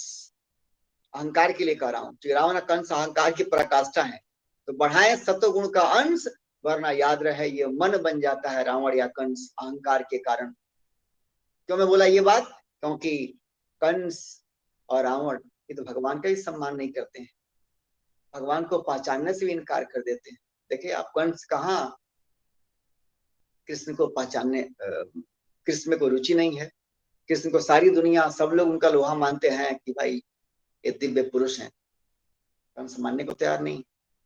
तो आपके अंदर जब सत्वगुण का कमी रहेगा और अहंकार रहेगा, ये सत्वगुण अगर जितना कम रहेगा तो रजोगुण का अहंकार बहुत ज्यादा रहेगा। तू मैं ये वो 50 तरह की जो होता है ना संसार में लेखाचार, तरह तरह की गम, निराशा, चिंता, भय, संपत्ति जाने का भय, देह जाने का भय, जीवन जाने का भय, ये सारे भय आकर के, क्योंकि अहंकार के कारण जब मान लिया कि शरीर मैं हूं और रिश्ते मेरे हैं तो अहंकार है, और मैं शरीर नहीं और ये रिश्ते हैं शरीर के हैं। सब मेरे आसपास जो दिखते हैं, चाहे रिश्ते नाते वाले लोग, कुटुंबी लोग, अपार्टमेंट के लोग, समाज के लोग, जिनसे मैं जुड़ा हूं, वो सब ब्रह्म है, मैं भी ब्रह्म हूं। तो उनसे मैं अलग कहाँ? ध्यान दीजिएगा, हमें तो उसमें रमना है कि मैं उनसे अलग नहीं और वो मुझसे अलग नहीं। बात है यही सही। अब मौत अगर अगर अगले पल भी आ जाए तो संसार भले रोए, लेकिन मैं नहीं रोऊंगा, क्योंकि मैं तो अपने मैं में खोऊंगा। मैं तो अपने मैं में खो जाऊंगा कि मैं हूं। शरीर आया है, जीर्ण शीर्ण हो जाए, अच्छा जवानी में ही चली जाए, तूने दिया है, तेरी मर्जी। जब तक है इसको मैं पवित्र पवित्र बना के रखूंगा, दिवाले बना के रखूंगा, इससे अपना भी भला करूंगा और संसार में भी भला हो, मंगल हो, ऐसा काम करूंगा।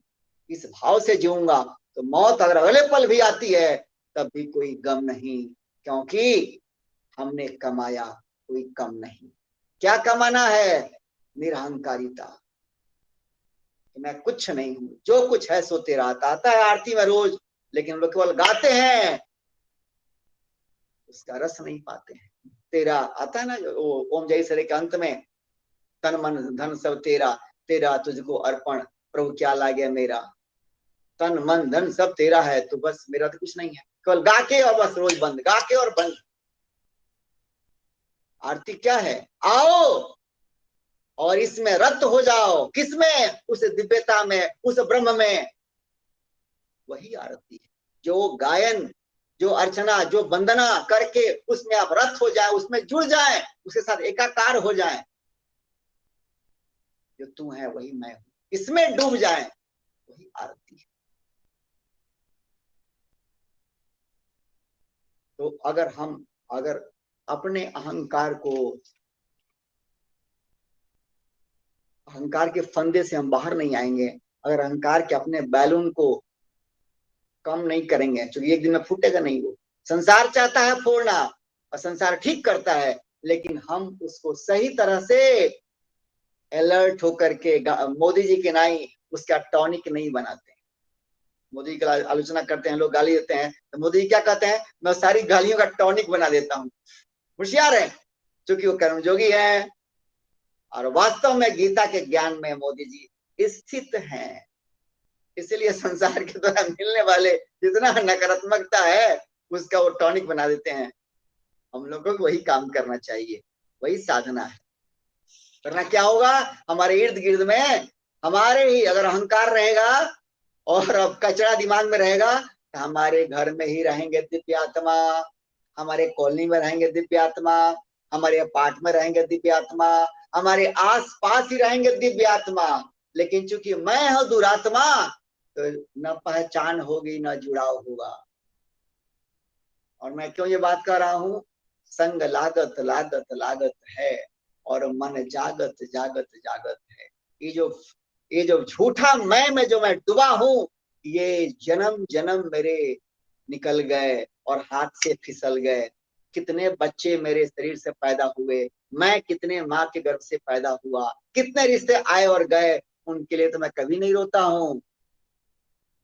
लेकिन आज कुछ रिश्ते हैं, अगर शरीर को अगले पल कॉल आता है कि टाइम हो गया, वीजा खत्म, आइए अब प्रभु बुला रहे हैं, धर्मराज बुला रहे हैं, लगता है आंखों में आंसू, भय, चिंता, बेटे का क्या होगा, बेटी का। अरे अगर बेटा बेटी को आपने अगर सही संस्कार देने का प्रयास किया है और उनके प्रति अपना फर्ज निभाने का प्रयास किया है, पत्नी को अगर आपने अर्धांगिनी, देवी, भाग्यदायी माना है, पत्नी में आपने लक्ष्मी, दुर्गा, सरस्वती का रूप अगर देखा है, भाई में अगर देखा है कि भाई भी ब्रह्म है, नफरत नहीं रखा उसके साथ में, वैसे ही सबके साथ अगर आपने निरहंकारिता में रहा है, अगर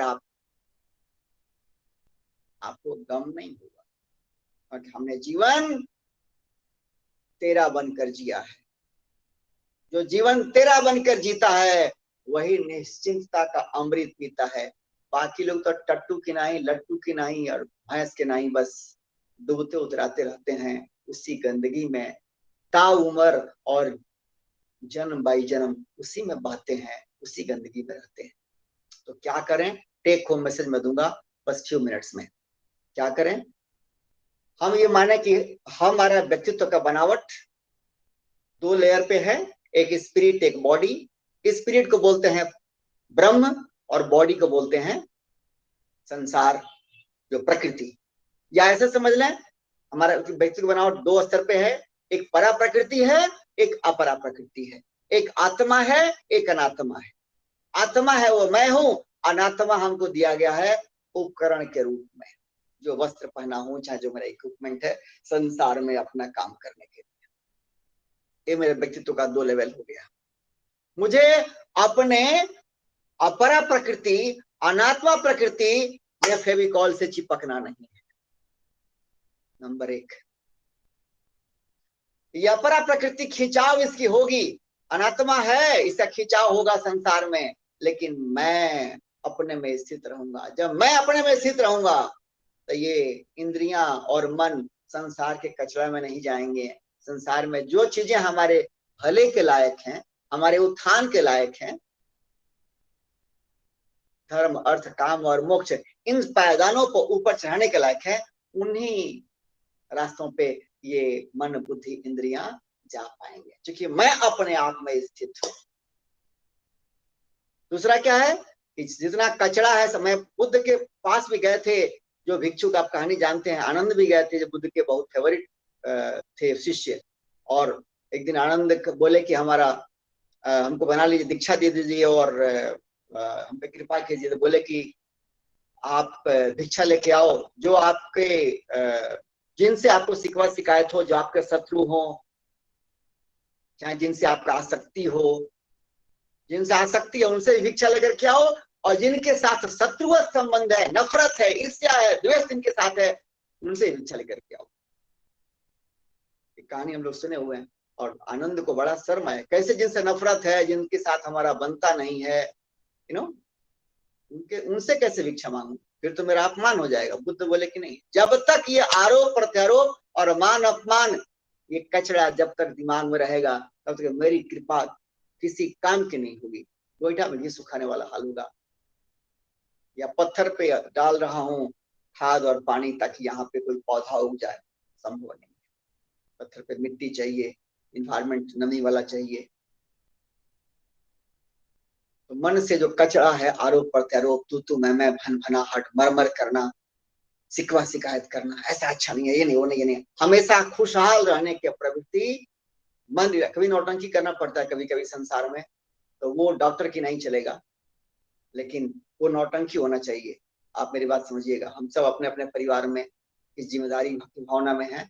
कभी कभी नाटक करना पड़ता है, शिक्षक के रूप में, एक्टर के रूप में, डॉक्टर के रूप में, नौटंकी चलेगा, लेकिन नौटंकी नौटंकी ही रहे, वो नौटंकी असली ना हो, टेम्पररी हो, टाइम बाउंड हो, खत्म भी हो जाए। जैसे एक्टर अपना टाइम हुआ, अभिनय किया, फिर आ गया अपना असली रूप में। तो वैसे ही आप मन रिलैक्स हो, खुश रहे, तभी कृपा मन के ऊपर होगी। बहुत जरूरी है। मन में कचरा भरेंगे, मन खुश कैसे रहेगा, निश्चिंत कैसे रहेगा? अब नफरत भर लिया, कचरा भर लिया, द्वेष भर लिया, अहंकार भर लिया, लोगों के बारे में शिकवा शिकायत का पुंज लगा दिया कि फलना अच्छे नहीं, फलना अच्छे नहीं, फलना अच्छे, उन्होंने हमारे साथ ऐसा बुरा कर दिया, वो कर दिया, यहाँ सब भर लिया, तो इस पे अमृत कहाँ से आएगा? आपने कचरा भर लिया, खाली नहीं है जगह। ध्यान रखें, मन को खाली करें इन कचरों से, एंड ट्राई टू कीप श्रवण मनन। तो मैंने बात कर लिया हूँ कि श्रवण करें और उसे चिंतन भी करें, अपने साथ बैठें रोज क्वाइटली, इसके बिना कुछ संभव नहीं है। अपने साथ बैठें, सत्संग दिन भर करने से कुछ नहीं होगा, ठीक है? आप सत्संग का समय सत्संग करें, लेकिन अपने साथ बैठें। सुबह 8 के पहले जो सबसे माने अमृत बेला का समय है, ब्रह्म मुहूर्त, और सुबह 7-8 बजे तक, जब तक अपने आप को पूजा पाठ ध्यान करना, स्वाध्याय करना, 8 बजे तक किसी का फोन आ जाए, इमरजेंसी नहीं हो तो मत उठाइए। आए माए बतियाना, संसार की बातें करना, शिकायत करना, उधर क्या खाना बना है, उधर कैसे बादल कैसे हैं, बारिश कैसे हुआ है, पार्टी किस प्रकार की है, व्यर्थ की बातें हैं। कोई हित किसी का नहीं है, न वक्ता का न श्रोता का। तो सुबह जो अमृत वेला है 8 साढ़े 8 तक, उस समय तक मत कीजिए। रात को भी भरसक 9 बजे के बाद इस सब बात मत कीजिए। अपने मन को रिलैक्स, फ्री, निश्चिंत, और मन को नारायण में ले जाना है हमको सोने के समय, इसलिए 9 बजे से तैयार कीजिए। सकारात्मकता रहेगी 9 बजे के बाद। कोई संसार का फोन भरसक मत उठाइए, अगर लोगों को अपने डाल दिया स्टेटस पे, रात 9 के बाद से इमरजेंसी कॉल्स ओनली, ताकि आपका रात बिगड़ा तो कल का सुबह, रात बिगड़ी तो बढ़िया से आप सोएंगे नहीं, फिर कल का सुबह बिगड़ा, कल का दिन बिगड़ा। ये विशियस सर्किल जो है आपको खींचते रहेगा हमेशा नकारात्मकता का भंवर में। गीता दिन भर में जितनी बार पढ़ सकते हैं, गीता ऐसा ग्रंथ, एक बार, दो बार, तीन बार, एक ही श्लोक नहीं पढ़ सकते हैं, बाहर है तो सब मेरा अनुभव है कि बस 2-4 श्लोक लिख लिया और दिन भर जब टाइम मिला उसको पढ़ा, उसको चिंतन किया। एंड निगेटिविटी से दूर रहें जितना संभव हो सकता है। कोई नेगेटिव बात करता है वहां पे कान मत दीजिए, हट जाइए वहां से। कोई नकारात्मक निंदा, चुगली, शिकायत, आरोप प्रत्यारोप, उससे मत फंसिए। गपशप में समय बहुत बहुत नहीं लगाना चाहिए। काम की बात हो बस, अचल बचल लोग बतिया रहे हैं, चाय पीने गपशप कर रहे हैं, नहीं, तो वेस्ट ऑफ टाइम है। हमको नहीं पता हमारे पास कितनी सांस बची हुई है, तो इसलिए गपशप में समय बर्बाद नहीं करना चाहिए। कोई गपशप काम की है, ज्ञानवर्धक है तो चलेगा। सत्संगी भक्त लोगों के साथ, असली भक्त, नकली की बात नहीं करता हूँ। ढोंगी संसार में बहुत है, ढोंगी सत्संगी, ढोंगी भक्त, मैं कह रहा हूँ, खुल के कह रहा हूँ आपसे, मैं ढोंगी भक्त, ढोंगी सत्संगी, ढोंगी साधक भरे पड़े हैं। ठीक है, तो कहीं आपको, आपकी श्रद्धा अगर मजबूत है तो आप पहचान लेंगे, और इस तरह से आप कनेक्ट होइए। असली साधक, असली भक्त, असली आध्यात्मिक लोगों के साथ जुड़ कर रहने से आपका रंग, आपका संग बढ़ेगा रंग से। एंड टिप टॉप में अपना समय, वही कह रहा था मैं कि टिप टॉप में समय बर्बाद मत कीजिए कि हम कितना कलावा पहनते हैं और किस मंदिर का पहनते हैं, तो वो फलना मंदिर का है तो कितना ताकतवर होगा, और फलना जगह के बाद ऐसा ताकतवर होता है, और रुद्राक्ष कहाँ पहनते हैं तो कितना ताकतवर होगा, गले में पहने, ये बाह में पहने, टिक्का कहाँ लगाएं, कैसे लगाएं, ये सब में ज्यादा फंसने का सकता नहीं है। ये सब का पालन करें, मैं भी करता हूँ, मैं भी चंदन लगाता हूँ, टीका करता हूँ, लेकिन ये सब आप कई जन्म बीत जाए करते हुए इसका भाव नहीं जानेंगे, कोई फायदा नहीं। ये लगाने का मतलब क्या है जानना होगा, इसका मतलब क्या है जानना होगा। राखी बांधते रहिए, और राखी का मतलब तो आपने राख कर दिया। रक्षाबंधन का मतलब, राखी कहते हैं ना, राखी का मतलब ही भस्म कर दिया, जला दिया। राखी मतलब प्रेम, राखी मतलब मर्यादा, राखी मतलब अनुशासन, बहुत बड़ा मतलब है। आप वो जानिए नहीं, बस लपेटते रहिए धागे जीवन भर,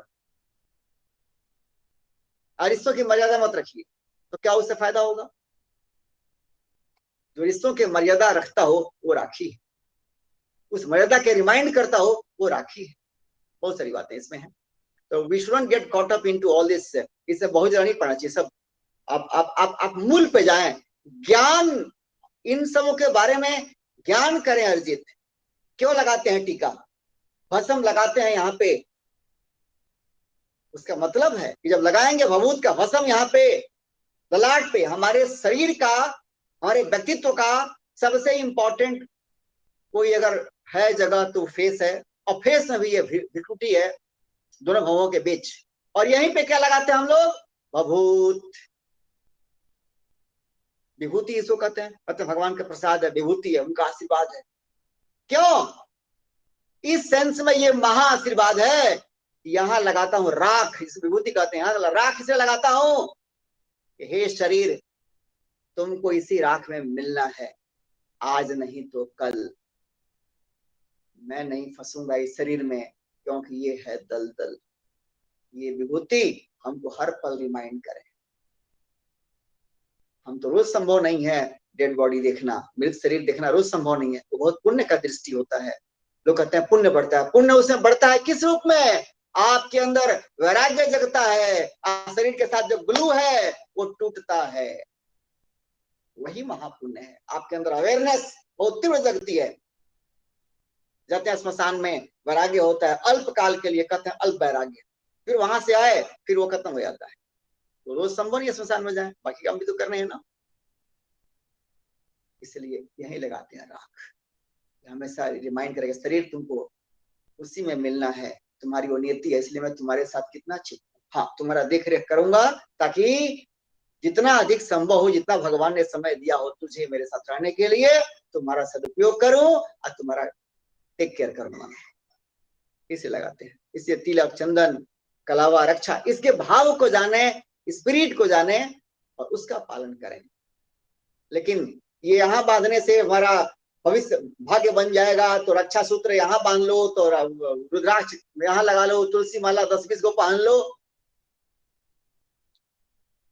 इसमें बहुत ज्यादा नहीं पढ़ना चाहिए।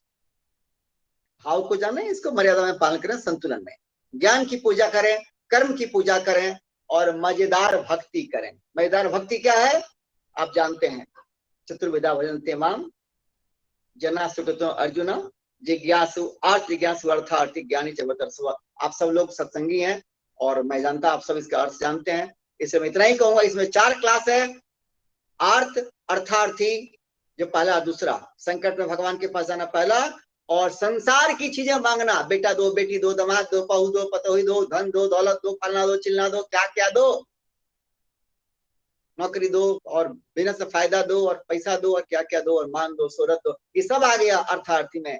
ये तो दोनों क्षुद्र क्लास है, इससे थोड़ा सा आगे बढ़े तब आएगा मजेदार क्लास, जिज्ञासु वाला में कि मैं भगवान कृपा करें आप कि मैं अपने मैं को जानूं और मैं हो जाऊं। उसमें वो भक्ति करें, रसबोर भक्ति, सरबोर भक्ति, उससे कम में हमको मजा नहीं है।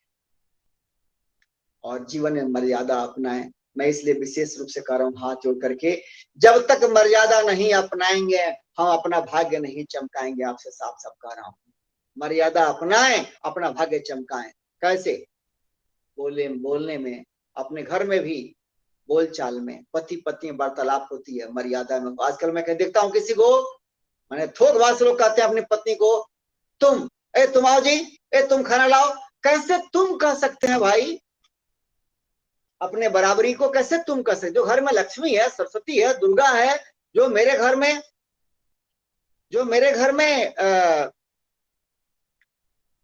में संजीवनी है, जिसपे जो मेरे घर में जो आदि शक्ति है, जो परमेश्वरी है, ज्ञानेश्वरी है, उसको तुम कहेंगे और जाएंगे शक्ति पीठों में।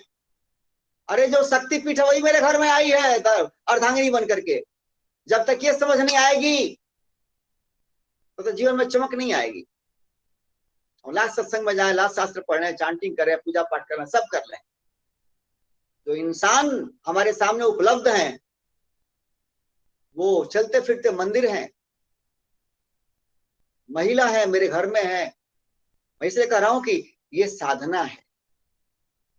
अगर अपने आप को संसार में नहीं बांधना है तो अवश्य मर्यादा अपनाएं, क्योंकि ये साधना है। मर्यादा वाला संस्कार अपनाएं, अहंकार को मिटाएं, इससे अहंकार भी मिटेगा। सोचें आपके हम सम्मान करेंगे, हम आप करके, आप कह के बुलाएं। हर सारी अधिकतर महिलाएं भी अब अपने पति को तुम कहती थी, अब तो पति भी तुम कहते हैं। तो उसमें क्या मर्यादा है? उसमें क्या खुशबू है, क्या रस है, उसमें क्या सम्मान है? हमको तो नहीं दिखता है। एक दूसरे को सम्मान की भाषा बोले, मर्यादा की भाषा बोले, आप कह के बुलाएं। हम वाइफ शब्द का प्रयोग कम से कम करें, धर्म पत्नी का प्रयोग करें, पति का प्रयोग कम करें, पति देव का प्रयोग करें। इस तरह से मर्यादा, खुशबू वाले शब्दों का प्रयोग करें। ये साधना है, क्योंकि आपको तो क्या होगा, एक दूसरे में दिव्यता, एक दूसरे में वो शिवांश दिखेगा, ब्रह्मांश दिखेगा, एक दूसरे में वो ब्रह्म की दृष्टि आएगी। वो साधना है। अगर शीश झुकाया तो सौभाग्य जगाया, इस साफ साफ बात है। इसलिए दिन भर में कम से कम मैं तो यहाँ तक कहूंगा कि अगर संभव हो तो 2 बार 3 बार एक दूसरे का पैर छू के प्रणाम करें। अहंकार का जो गुब्बारा है ना मन के अंदर, मैं वो फूटेगा। अहंकार का गुब्बारा फूटेगा तब ये मन जो है भक्ति में और दृढ़ता से जुटेगा। दिन भर में एक दूसरे को पैर छू करके, हाथ छू करके प्रणाम करें।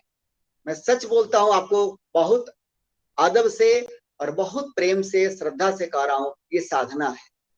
अपने घर में जो हमारे जीवन में जो लोग हैं उनका सम्मान नहीं करेंगे और पत्थर की पूजा करेंगे। कबीरदास को पढ़िए क्या कहते हैं, इसलिए हमारी भक्ति, हमारी पूजा परवान नहीं चढ़ता और हमारा ज्ञान आगे नहीं बढ़ता। असली ज्ञान, ज्ञान योग। कमियां नहीं ना निकालें, एक दूसरे में कमियां नहीं निकालें, बिल्कुल नहीं। B objective. सामने वाले में जो मेरिट हो, ट्राई करें कि वो मेरिट कैसे बढ़े, सामने वाले में जो गुण है वो कैसे बढ़ जाए। जैसे ही गुण बढ़ेगा अवगुण ऑटोमेटिक ड्रॉप होने लगा। सकारात्मकता बढ़ेगी, नकारात्मकता ऑटोमेटिक ड्रॉप होगी। प्रकाश बढ़ेगा, अंधेरा का जो राज है ऑटोमेटिक घटेगा। इसलिए अप्रिशिएट करें एक दूसरे गुणों को। मैं पति पत्नी के भाव में कह रहा हूं, आइए हर जगह लागू है, भाइयों में भी। रिश्ते नाते सहकर्मी पड़ोसियों के साथ निगेटिविटी में नहीं उलझे।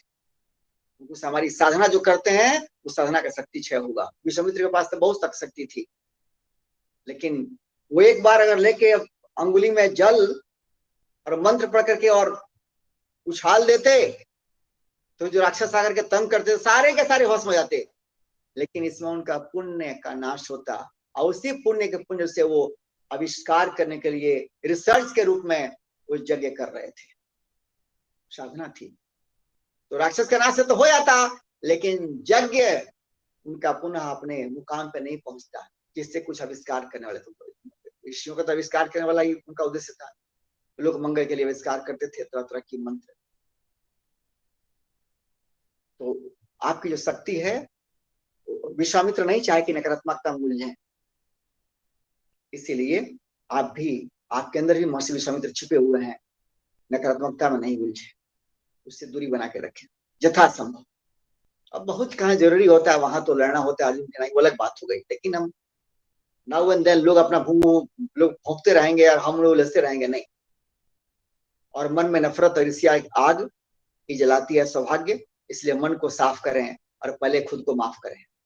क्षमा शब्द बना है दूसरे के लिए कम, पहले खुद के लिए। जितना आरोप प्रत्यारोप लोगों के बारे में है सब खत्म कर दें। नो आरोप। मेरी जो किस्मत है, मेरा जो कर्म है, मेरा जो पुण्य है वो मेरे सामने आया है, यही मैंने कमाया है। और अंतर्मुखी अवश्य बने और विचार सागर में डूबे, आत्मचिंतन में गोता मारें और खुद को हर पल हर रोज तारें। यही मेरी विनम्र प्रार्थना है। हरे कृष्णा हरे राम। अब आप लोग बोलें आगे क्या हो काम।